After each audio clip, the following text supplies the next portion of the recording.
Gì ơi, là mỗi một ngày là mình mình bán bao nhiêu con vịt rồi? 17-18 kg, 17-18 kg. Khi bự thì 7 con, lớn nhỏ thì 8 con. Dạ, nó cũng chỉ có một kiểu vịt thôi chứ đâu phải mình có phải lựa vịt nào mỡ hay nạc gì. Không, lựa cái nào ngon là mua.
Xin chào cả nhà, dạ Phú rất vui được chào đón cô chú anh chị cùng tất cả các bạn đã đến với VinFood Travel. Hiện tại thì Phú đang ở chợ Sáng quận 8. Bây giờ mình sẽ đi vô hẻm 54 đường Bùi Minh Trực quận 8 nha cả nhà. Ngày hôm nay chúng ta sẽ thưởng thức món bún riêu vịt ở quận 8. Đây. Bây giờ mình sẽ đi vào trong để tìm hiểu. Cả nhà đừng quên like, share cũng như là ấn nút đăng ký nha cả nhà. Bạn mèo đang quay trước. Like các bạn mèo ơi.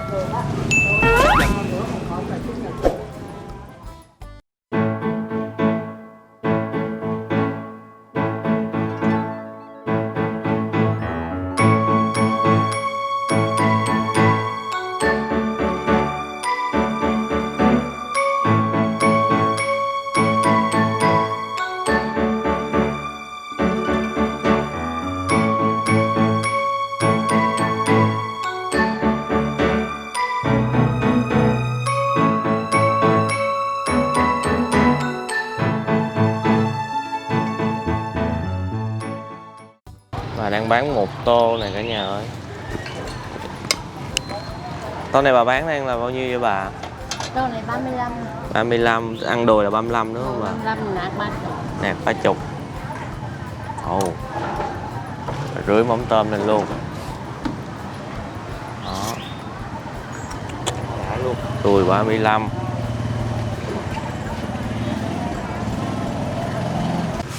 Rồi. Quên chưa giới thiệu với cả nhà, đây là bà Lúi. Dì Lúi 68 tuổi. 68 tuổi. Thì bán ở đây là bao nhiêu năm rồi? Mấy chục năm rồi đó. Dạ mấy chục năm luôn rồi. 40 năm không? Chưa đâu. Chưa tới hả? 30. 30 à. Trước giờ chỉ có một món bún riêu vịt này thôi đúng không? Vịt thôi, không có đổi gì hết. Dạ. Đó, đây là cái mâm vịt nè. Có huyết nếp nè, mà cái này chắc số lượng có hàng đúng không cái gì? Này ăn là thêm vô à. Một miếng là 5.000 hay 10.000? Không có, thêm vô ăn thì còn ai muốn ăn thêm 5.000 hay nhiêu thì bán. Dạ, tức là một tô là 35 30 là đều có một cái đó trong. Hai thứ huyết hết. Dạ. Bà để kéo này cho con quay. Đây, huyết nếp. Nếp đó. Lâu lắm rồi mới thấy. Đây là vịt. Cái này là mà con thấy có màu cam cam là cà ri hả bà? Không có màu điều. Màu gạch tôm. Màu gạch tôm. Mà để vừa thôi, không có để nhiều. Ở đây để nhiều là đậm là người ta không chịu ăn. Dạ. Đó giờ là cái màu chỉ không. Dạ. Con cũng thấy nó chỉ là thấm thấm thôi. Đó, cả nhà nhìn nè. Bởi vì nhìn tưởng là cà ri hay là cái gì á. Màu gạch tôm. Dạ. Cánh đầu thì bà bán sao bà? Cánh đầu thì ăn riêng, ai kêu ăn cánh thì 2 cái cánh với bún là 30.000. 2 cánh với 30. Với huyết rồi còn đâm. Dạ. 2 thứ huyết luôn. Nói chung là chủ yếu là bán thịt với lại đùi. Cánh với ấy là bán riêng. Cánh là ai kêu nhiêu mình bán nhiêu. Đấy. Ồ, cái này là mắm gừng đúng không bà? Con thấy có củ hành, thơm. Bà chuẩn bị bán tô nữa nè. Rồi tiếp. Tại vì mang 2 cái bao tay chặt cho nó chợ sợ trúng tay. Dạ. Nhanh lắm.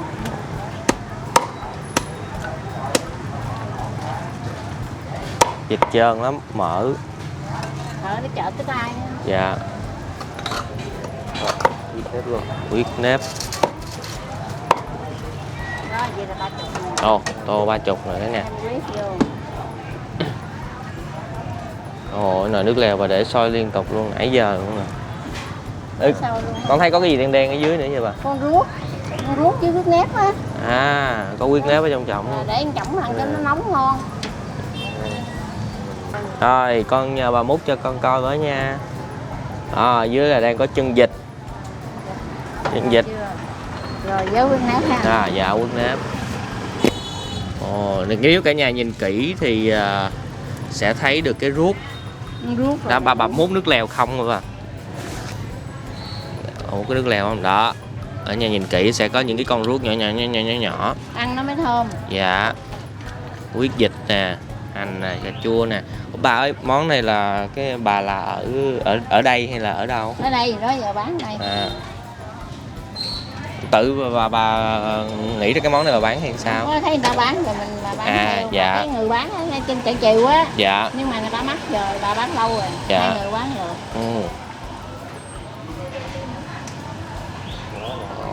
Nước lèo hấp dẫn chưa? 7 giờ sáng đó bà bán hả bà? Tới 11 giờ trưa không bà? Chắc vậy 11 giờ, bữa nào bán chậm thì 11 giờ mấy. Dạ. Ngày chay thì chắc Chay nhiều khi bán luôn rồi. Bán luôn. Nhiều lúc là bán luôn. Đưa đi chùa lắm. Tuần sau là đi vậy đó, thứ Dạ. sáu tuần sau bán xong rồi là thứ bảy đi. Đi Chủ nhật mới về, thứ hai mới bán lại. Dạ, thì cả nhà thì thấy rau ăn nè, là có rau muống nè, chuối nè, giá nè, và có ngò gai, rau thơm nữa. Dì ơi, là mỗi một ngày là mình mình bán bao nhiêu con vịt được? 17 18 kg. 17 18 kg. Khi bự thì 7 con, lớn nhỏ thì 8 con. Dạ, nó cũng chỉ có một kiểu vịt thôi chứ đâu phải mình có phải lựa vịt nào mỡ hay nạc vậy. Không, lựa cái nào ngon là mua. Dạ. Không quá mọi ơi. Rồi. Và cái nồi nước lèo này á, vậy là vịt là phải lựa lại nạc ha cả nhà. Bao nhiêu vịt đó là luộc cái nồi này thôi. Là những con vịt là luộc trong cái nồi này luôn, nấu chung với huyết này nọ luôn cái gì? Vớt ra rồi mới bỏ huyết vô. À, vớt ra rồi mới bỏ huyết vô. Nồi này dì phải thức dậy từ mấy giờ nấu lận? 4 giờ là đi mua vịt. 4 giờ mua vịt. Ồ. Không có bán vịt nguội, bán đồ nóng không. Bán đồ nóng. Bán ngày nào là hết ngày nấy. Có còn thì chiều gọi thằng phá lấu á, phá lấu. Phá lấu vịt á. Mấy năm là cháo gì đó. À vậy đó hả? hồi trước con có quay cái món phá lấu vịt đó rồi. Thì thấy ở đây là có món bún riêu vịt với lại món vịt ở ngoài kia ha. Một tô nữa nè.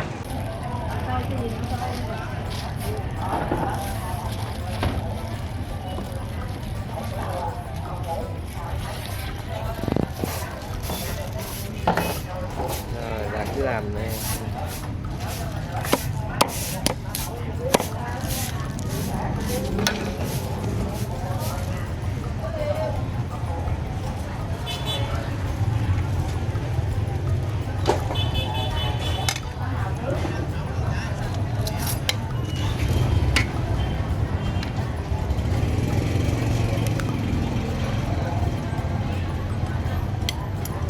Rồi bây giờ con nhờ bà là dì làm cho con một tô trước nha.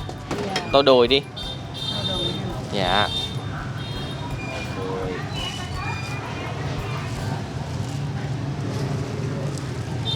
Đủ chưa con? Dạ cũng đủ rồi. Rồi. Đừng nhăn vô mặt nha.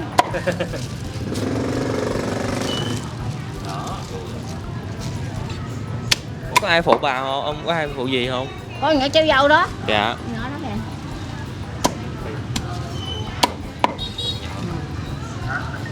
Đó. Món này bún riêu vịt con thấy hiếm ở Sài Gòn lắm luôn á. Có ở đây là bán thôi. Dạ.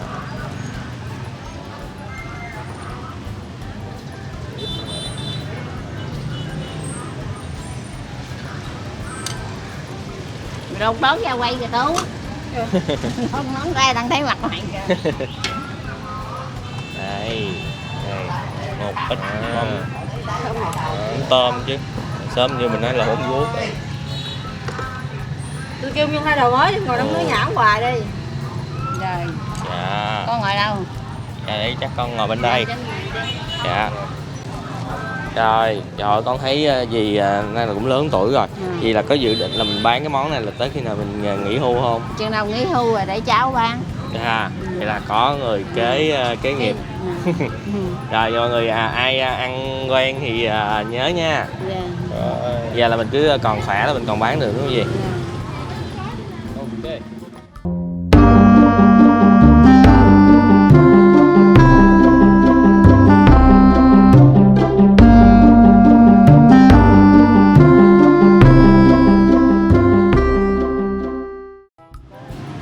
Ok, ăn sáng rồi cả nhà ơi. Thì bây giờ trước khi ăn sáng thì cũng xin chia sẻ ha. Thì nói chung là đây là cái hẻm nhỏ. Thì sẽ có khoảng mình ngồi dọc bàn gì nè. Với lại bên kia có khoảng 2 bàn nữa. Ngồi vậy, ở ngoài là chợ. Nói chung là ngồi thì cũng náo nhiệt. Xe ra cũng ra vô là đậm chất Sài Gòn.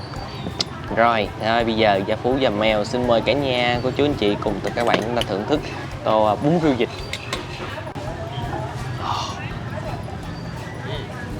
Wow. Wow. Tô này 35.000. Khá là no cả nhà ơi. Bây giờ Phú xin phép thử cái nước nha. Cái nước nhìn có vịt rồi có ruốc nữa.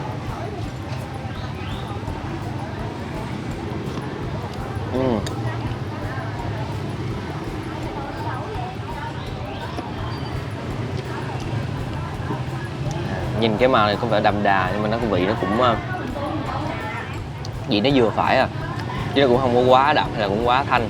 Nó sẽ lừng lững là một chút xíu, có một cái gì chua của cà chua. Để ngon hơn thì mình nghĩ chắc phải bỏ nước mắm vô rồi. Mắm gì đá nha. Mắm để thử mắm.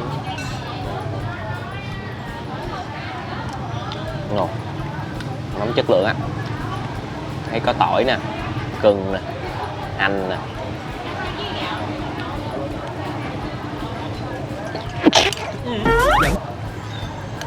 Này. Ok, trên bàn là có chanh nữa để ai mà thích mình chua chua thêm nha. Này Phú cũng thử.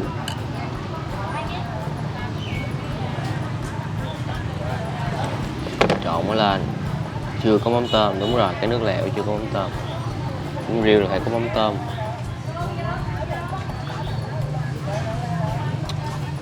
Nói chung là món này cô bán dì bán buổi sáng, cho nên nếu mà để thưởng thức thì chỉ có chắc là những ai ở gần đây hoặc là ai mà quẩn giống như tụi mình phải dành thời gian ra là để đi buổi sáng nay để mà ăn cái món bún riêu này thử nha.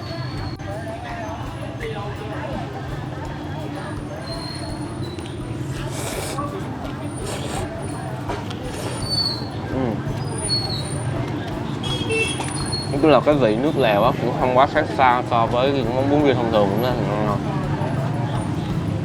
Rồi cái nó có thêm cái vị ngọt từ ruốc á.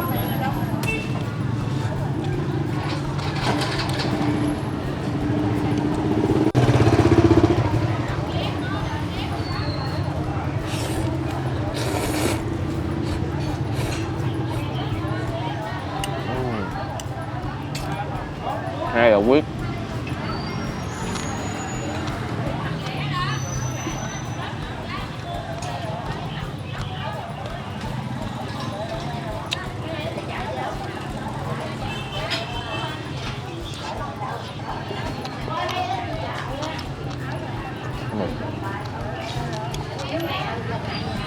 Không có bị hăng không? Trước mắt là mình ăn huyết vịt đó thì thường là bị đang cái mùi nó sẽ bị hăng nồng. Huyết cái mới.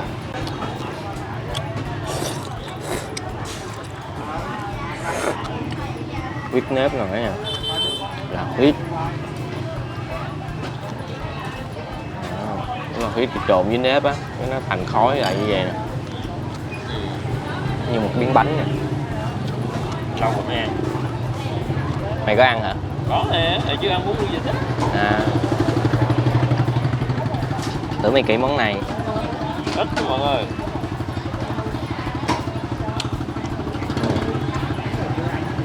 Nó cũng giống như xôi vậy đó, cũng dẻo dẻo, cắn như thì nó giòn.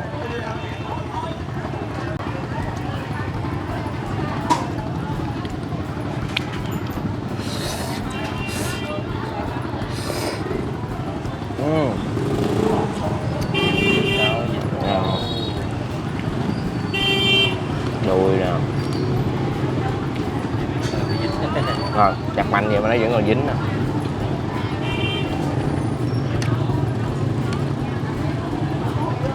Rồi, bỏ qua rồi.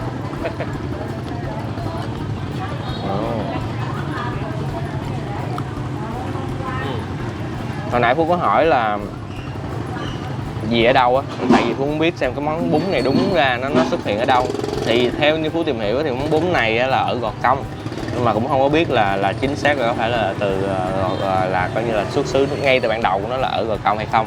Thì không biết bạn nào có biết thông tin của món này thì chia sẻ thêm cho tụi mình biết nha. Tại vì bún riêu với canh bún thì lại xuất xứ ở miền Bắc, du nhập vô đây thì mình lại biến tấu theo cái khẩu vị theo kiểu miền Nam của mình hoặc là theo kiểu miền Tây. Cái này thì gọi là bún riêu nhưng mà lại không có riêu.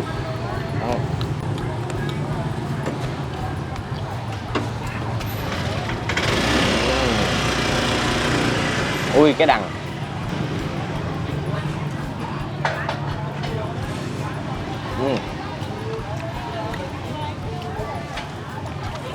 Da béo rồi. Thịt được làm kỹ sạch, không có bị hoa long.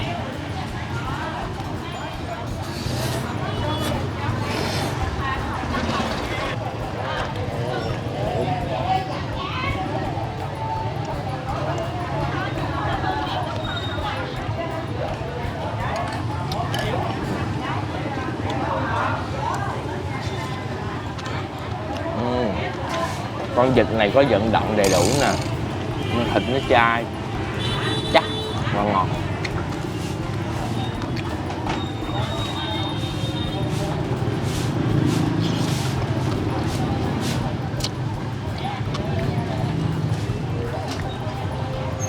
Ở đây thì sẽ có vô trong sẽ có một cái quán cà phê bên tay trái, mọi người có thể mua nước ở đó uống.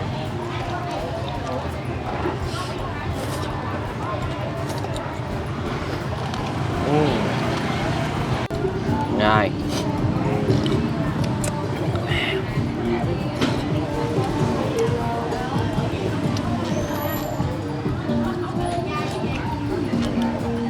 Món này vị dân dã. Rồi. Ở nhà thấy thì cái sợi bún lúc cô ở lấy là ở ngoài màu trắng, nhưng mà để trong nước lèo giờ là cái sợi bún nó thành màu cam luôn rồi. Đó.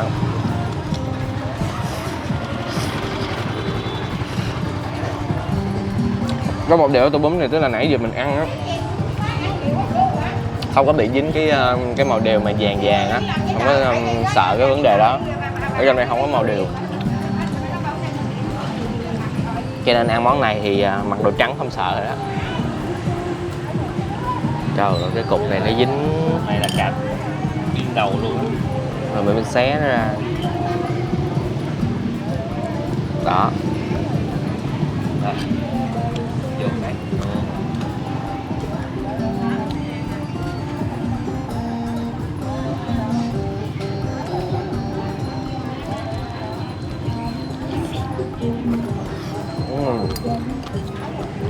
Ok, phép cả nhà nha.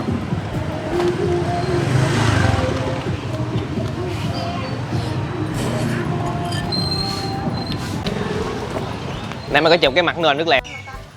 Dạ. Rồi cảm ơn cưng. Cô có coi phim không?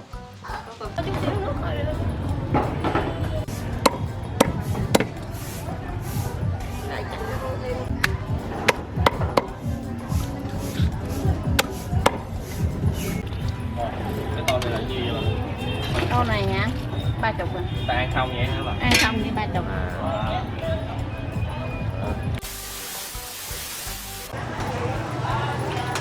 Ok, ngày hôm nay thức dậy sớm để đi ăn sáng để gửi đến cho cả nhà clip món bún riêu vịt rất là hiếm ở Sài Gòn, tuốt ở đường Bùi Minh Trực, quận 8 lần khá là xa, cho nên ai muốn thưởng thức thì phải buộc đi sớm thôi.